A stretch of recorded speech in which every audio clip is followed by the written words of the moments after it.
Anyway, we are now moving to Jonathan Lowe, who is going to talk about leading with courage, compassion, and AI, the future of empowered leadership, which is leadership being the theme of our day.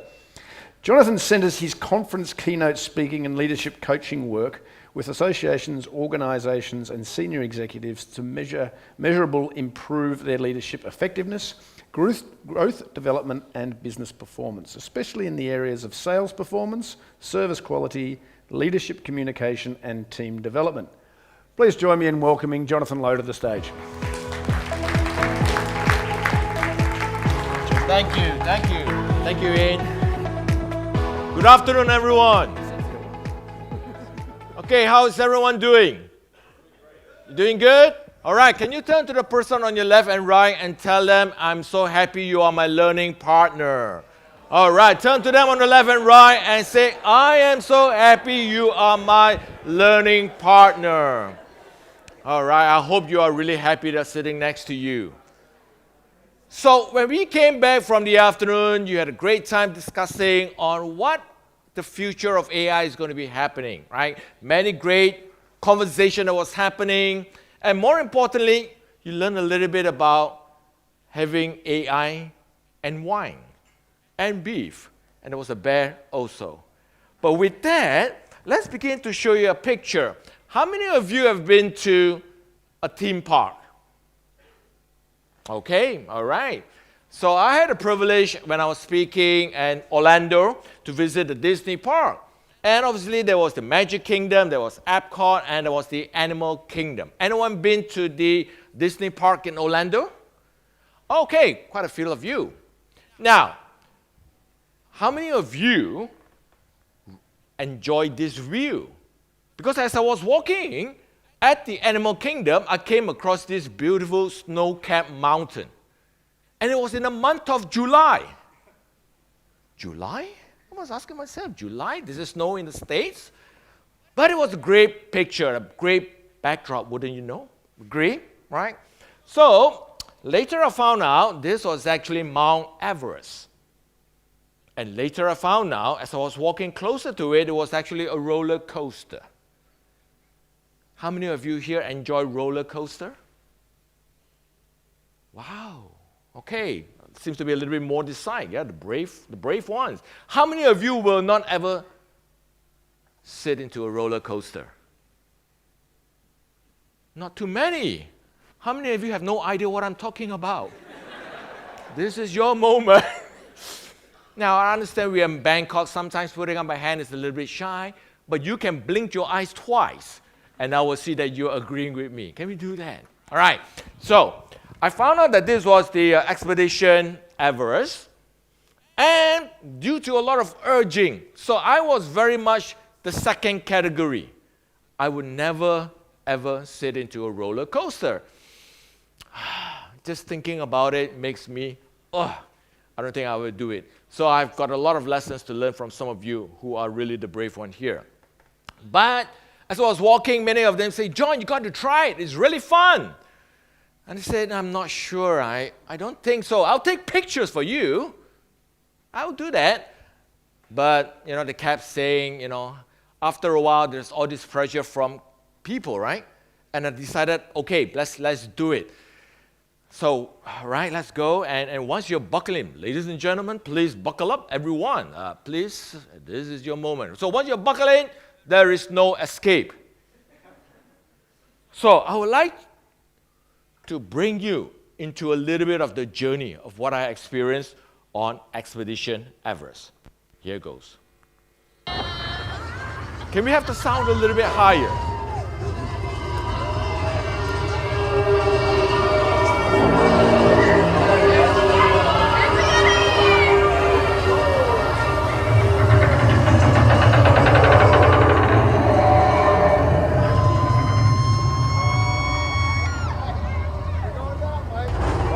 It was a little bit of a creaky sound too,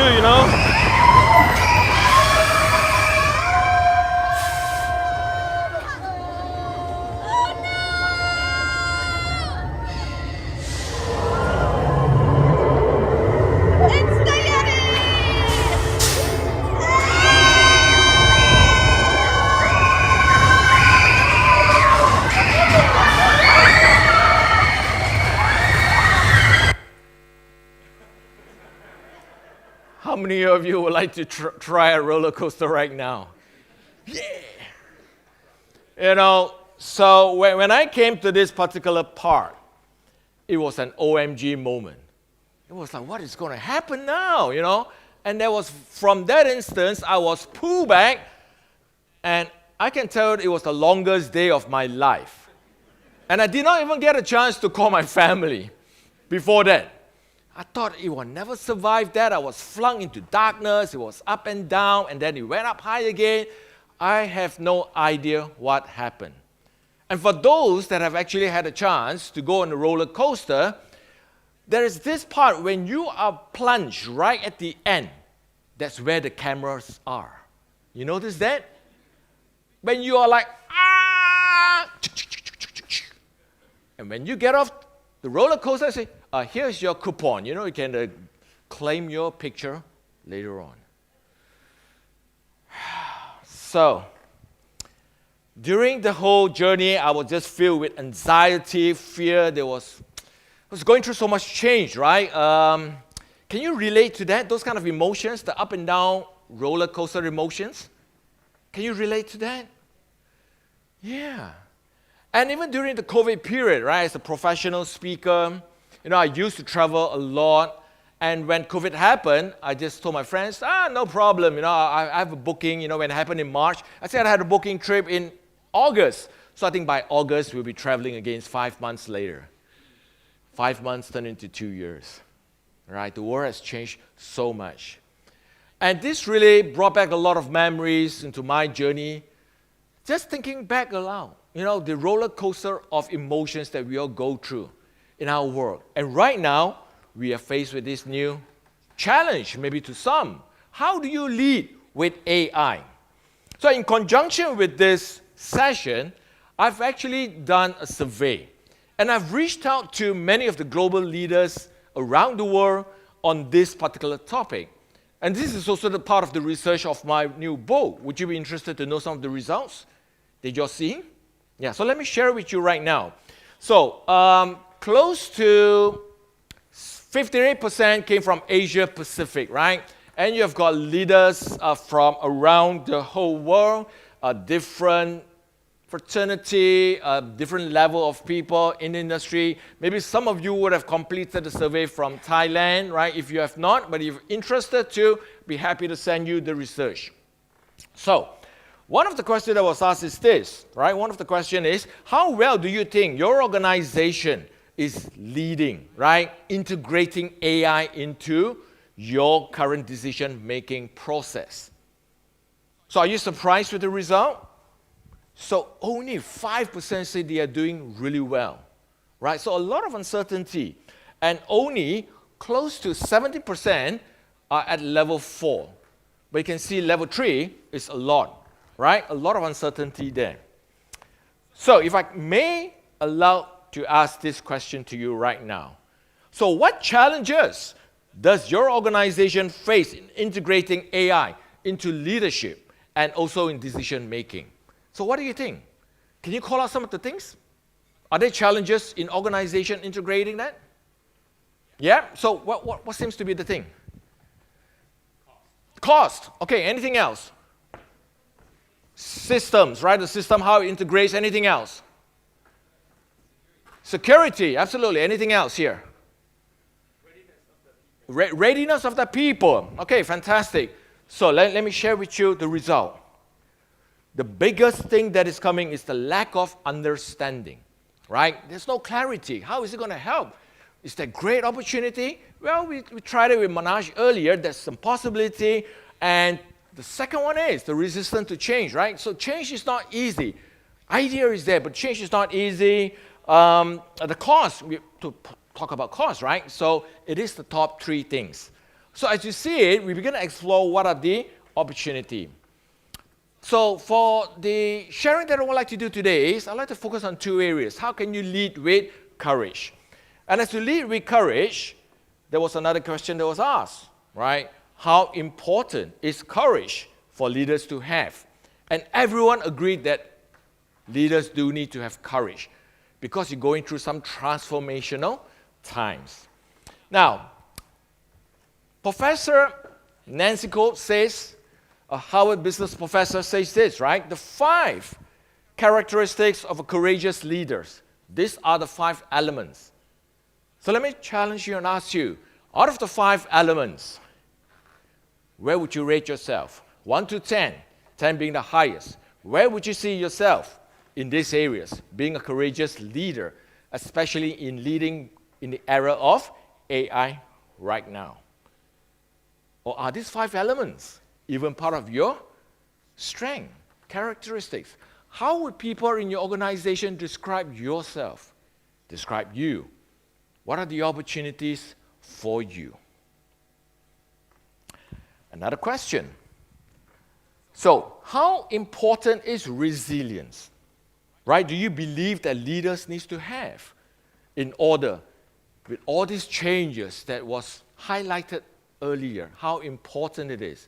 And you can see about 71% says that it is really important if you were to have the 4 and 5 together. All right? So let's begin to explore this area called resilient, right? Resilient. So what does resilient mean to you? Now, how many of you here love basketball? The game of basketball? Any basketball fans? Okay. Anyone watch the Olympics recently? How many medals did Thailand win? How many? Yeah, 1 gold. All right, you got it right. Yeah, 6 medals. Yeah, pretty good. Yeah, pretty good. So you have been following. So I'd like to introduce you to this person, and it's called Stephen Curry. Anyone know Steph Curry? Yeah, Stephen Curry. He was playing in the Olympics. And he came up with this documentary called Underrated. Now, Steph Curry, for his height, he's not one of the tallest person for a basketballer in the United States, but he has to prove himself over and over and over again. Despite many obstacles that he goes through, he still are able to achieve. So let's take a look at a quick video of what underrated means to Steph Curry. All right, Steph, ready? Stephen Curry. Do not rely on him to run your team. He was about 5'6". Looks like a little kid. 150 pounds soaking wet. That was when I first really understood I'm different. How did I get here? I was the undersized, scrawny kid that was just trying to figure out how to make it. Steph Curry is hurt. I was overwhelmed by everything. How would I respond? Let the work begin. When you are an underdog, you have to take what is yours. Get buckets! Taken from college to the Sweet 16. It's not about proving other people wrong. It's about proving himself right. And that feeling of being underrated will always be part of the drive that keeps me going. Stephen Curry, underrated, only on Apple TV+.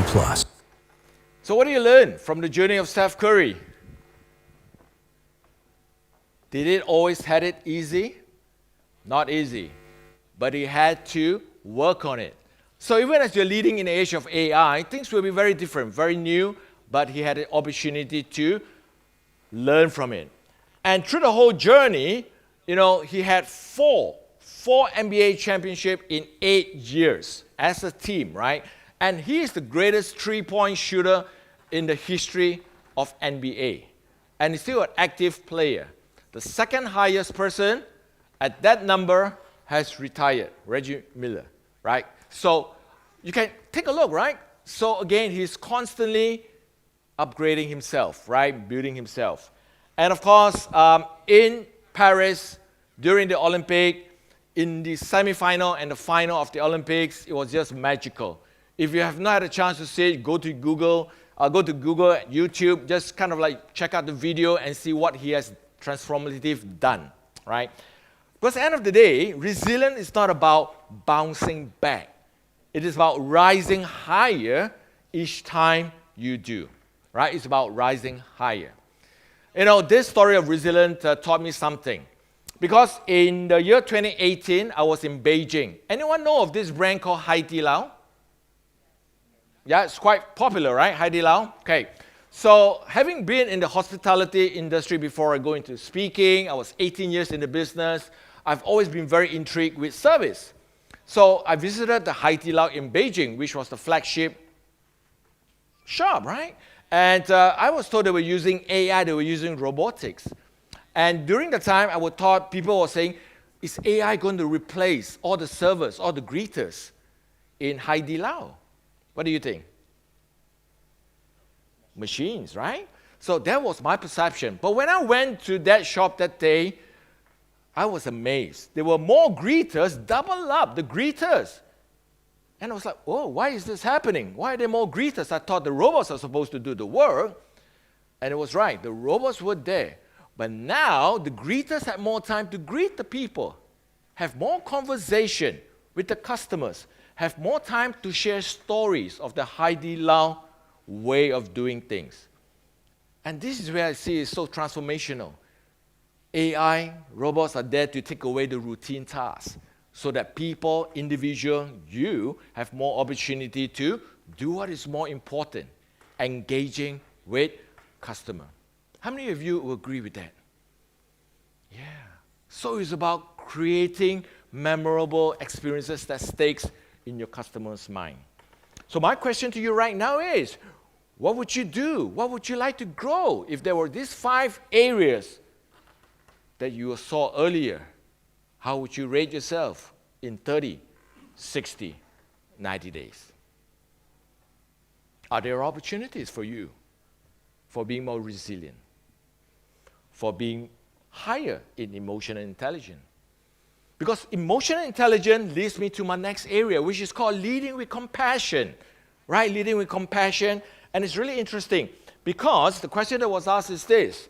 So, to what extent do you agree that compassion is critical? And majority of the people say compassion is so important, especially with so much talk about mental wellness, mental things. And let's see where we are for many of the organization, right? They say it's really important, but you can see that they're not really there yet. And in the World Economic Forum, they've identified 10 essential qualities. Take a look, right? Grab a picture if you like to, right? Are these qualities things that you have in your organization? Are these the things that you're doing to upskill yourself? And out of these 10, top 6, the 6th element of that is related to emotional intelligence. Okay? So, what is EI? What is EQ? So essentially, it is really your ability to blend your thinking, feelings, and action to make better decisions. So that's where compassion becomes really big. And if you look at that, trust is really the essential of doing that. So let me ask you, my friends, what qualities do you think are important with the people that you have high trust with? Are there certain qualities that you agree that is important? Okay, can you think of one quality? Have it in your mind? Are you ready? Because I'd like you to tell it to your partner right now. Let's see whether you have the same quality. You ready? 1, 2, 3. Shout it to your partner. Tell your partner, what is the one quality? One quality. Tell it to your partner, what is the one quality? Is it the same quality?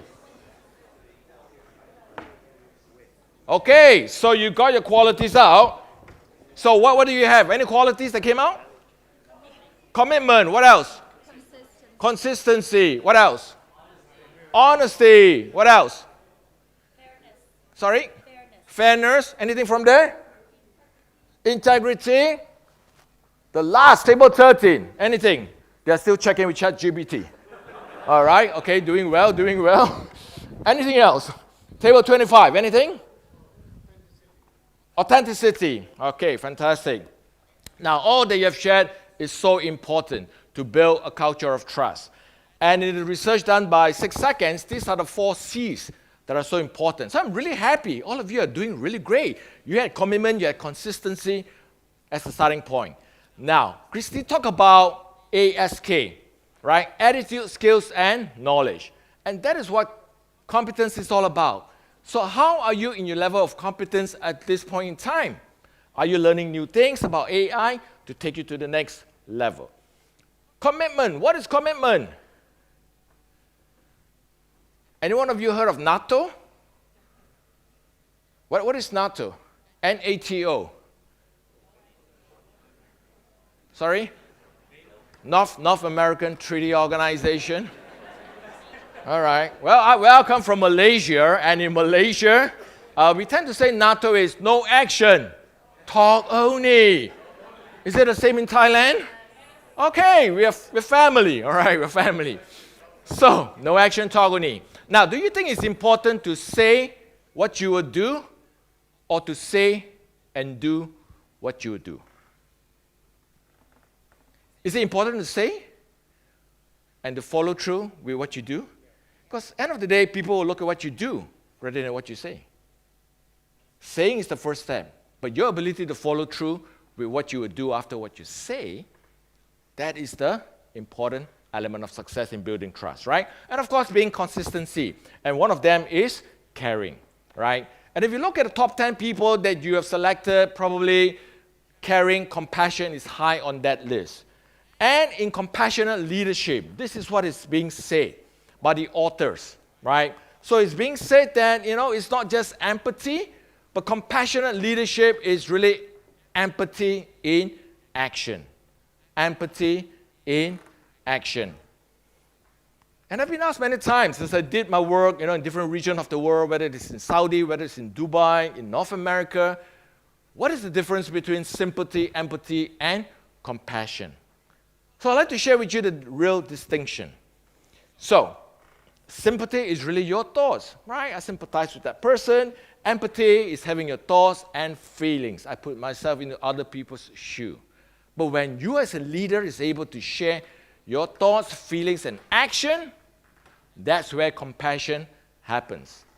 That's where you show your commitment to support the people. So, as we look into the future of leadership, as we look at this formula, begin to ask yourself, how can you lead with more courage, more compassion, and how will you leverage the power of AI to help you in that process to have more leadership? Another survey question that was asked, how can your organization enhance leadership effectiveness? And these are what people around the world are saying. The 250 plus of them have said. They would like to see more of these things happening. AI literacy, right? AI literacy, collaboration and communication, ethicals, and responsibility. So these are the top 10 elements that people are looking for. So, I would like to introduce you to a new AI, right? So as leaders, besides courage and compassion, how can you also lead with agility and influence? Because that end of the day is how agile are you going to be and what is your communication way to influence the stakeholders. So as a summary, here are the 3 pillars. As you begin to lead with courage, continue to explore ways you can be resilient, challenge the status quo, and have a growth mindset. Because that will help you to even lead with more courage. Begin to practice empathy in action. Begin to have more trust and collaboration. And begin to practice more emotional intelligence. And of course, a lot of AI education has to happen. Begin to see where you are. A lot of resources are out there. What can you do to effectively bring it to the next level? Because once you do that, you will be in a position to influence and create the impact that you need. Remember when I first started the story of my roller coaster? Do you want to know the ending? Well, I guess I survived, right? I'm still here. So let me show you the final journey when I went into the world of darkness. Here it goes.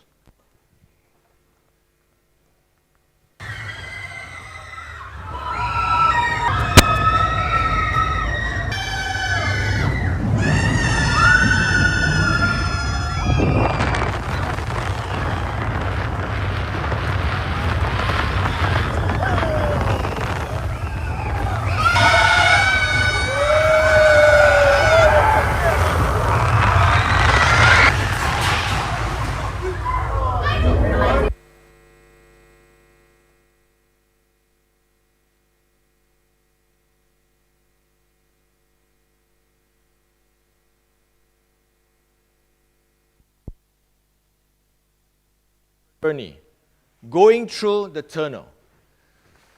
Although I was filled with a lot of anxiety, but I survived.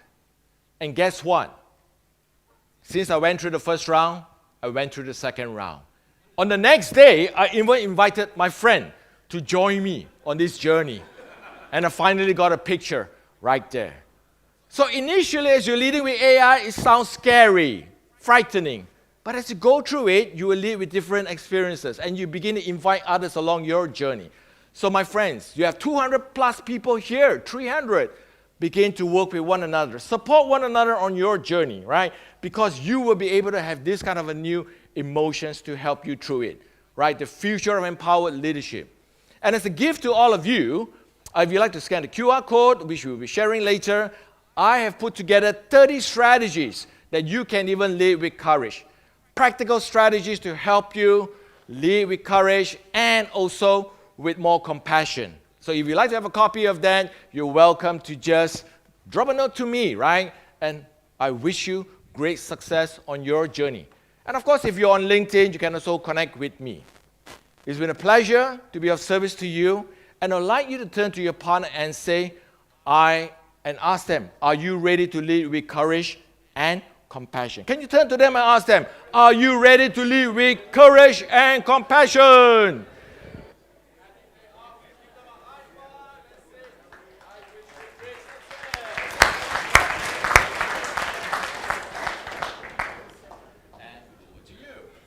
Thank you, Jonathan. That was, I think that was a great ad for the roller coaster. Thank you. I must admit, when it comes to roller coasters, I have a mental age of 15 or 10 or something. I do like them. It's always interesting to talk about leadership. I think it's one of those times where we do some soul searching, and whilst we all might say we outwardly what we are as leaders, I think it's sometimes we just need to reflect and actually look at those 4 C's and really do some soul searching. So, Jonathan, thank you. There were some great, great messages in there. You'll be pleased to know we're now time for another coffee and more food. So we're going to have a 15-minute break and then come for a run into the end. So please be back at 5 to 4. Thank you.